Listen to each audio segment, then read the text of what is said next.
Hi friends, இன்றைக்கி வந்து capsicum halwa தான் பண்ண போகிறோம். அதுக்கு வந்து ஒரு 4 கேப்சிகம் எடுத்து விதெல்லாம் நீக்கிட்டு நல்லா வாஷ் பண்ணிவிட்டு அந்த ஒரு மாதிரி ரொம்ப வேகாமல்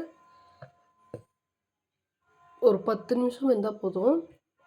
அதுக்கப்புறம் பார்க்கலாம். கேப்சிகம் அல்வா வந்து சூப்பராக இருக்கும். நான் வந்து எங்கள் அம்மா வீட்டில் வந்து சாப்பிட்ருக்கேன். நான் இதுவரை ட்ரை பண்ணதில்லை. இப்போ தான் ஃபஸ்ட் டைம் ட்ரை பண்ணுறேன். இது வேகட்டும், அப்புறமா பார்க்கலாம். இங்கே பாருங்கள், அதுக்கு வந்து இப்போ தேவையான பொருள் வந்து கார்ன்ஃப்ளவர் மாவு வந்து ஒரு ஸ்பூன் எடுத்து கலக்கி வச்சுருக்கேன் தண்ணியில். என்கிட்ட முந்திரி மட்டும்தான் இருக்குது. உங்கள்கிட்ட தர்பூசணி விதை, அதுக்கப்புறம் பாதாம், பிஸ்தா அதெல்லாம் இருந்தால் கூட சேர்த்துக்கலாம். என்கிட்ட இதுதான் இருக்குது. இருக்கிறத வச்சு செய்ய போகிறேன். அப்படியே வாங்க. இங்கே காய் வந்து வெந்துடுச்சு. இப்போது இது நல்லா ஆறின பிறகு மிக்ஸி ஜாரில் போட்டு நல்லா பேஸ்ட் பதத்தில் அரைச்சிக்கலாம்.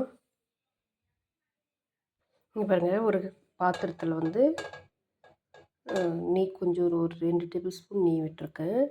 வந்து இந்த நெய் நல்லா காஞ்சதும் முந்திரி பருப்பு எடுத்து வறுத்து வச்சுக்கலாம்.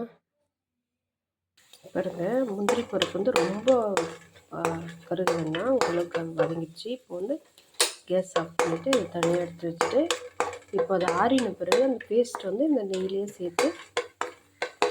சேர்த்துக்கலாம். இங்கே பாருங்கள், அரைச்சின்னு வந்தாச்சு. இப்போ வந்து இந்த கடாயில் நெய் இருக்கு இல்லையா, ஸ்டவ் ஆன் பண்ணிவிட்டு இதிலே நம்ம சேர்த்துக்கலாம்.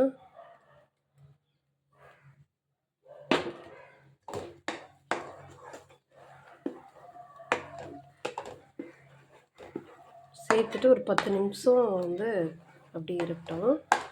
அதுக்கப்புறம் நம்ம அடுத்து ப்ராசஸ் பண்ணலாம். இப்போது நல்லா பச்சை ஸ்மெல்லாம் போய்ட்டு இருக்குது. நம்ம ஏற்கனவே வேக வச்சு இப்போ ஒரு ஸ்வீட்னஸ்க்காக அந்த ஸ்வீட் வந்து கொஞ்சம் தூக்கலாக கட்டுறது ஒரு பிஞ்ச் வந்து சால்ட் வந்து போட்டிருக்கேன். இப்போ வந்து நம்ம கார்ன்ஃப்ளவர் மாவு வந்து நல்லா தண்ணியில் போட்டு கரைச்சி வச்சுருக்கோம் இல்லையா, இதை வந்து இது கூட சேர்த்துக்கலாம். சேர்த்துட்டு நல்லா கை விடாமல் கலரி விடுங்க. கலரி விட்டுட்டு ஒரு 10 நிமிஷம் இருக்கட்டும். அதுக்கப்புறம் நம்ம சுகர் ஆட் பண்ணிக்கலாம். இப்போ பாருங்கள், நல்லா ஒரு அல்வா இதுக்கு பதத்துக்கு வந்துடுச்சு. இப்போ வந்து நம்ம சர்க்கரை சேர்த்துக்கலாம்.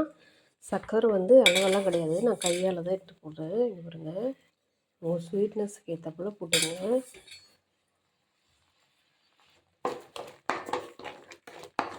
சர்க்கரை நல்லா கரைஞ்ச பிறகு நெய் ஆட் பண்ணிக்கலாம். இதுக்கு முன்னாடி ஒரு ஸ்பூன் நெய் ஆட் பண்ணேன், ஆனால் வீடியோ எடுக்கிறதுக்கு மறந்துட்டேன்.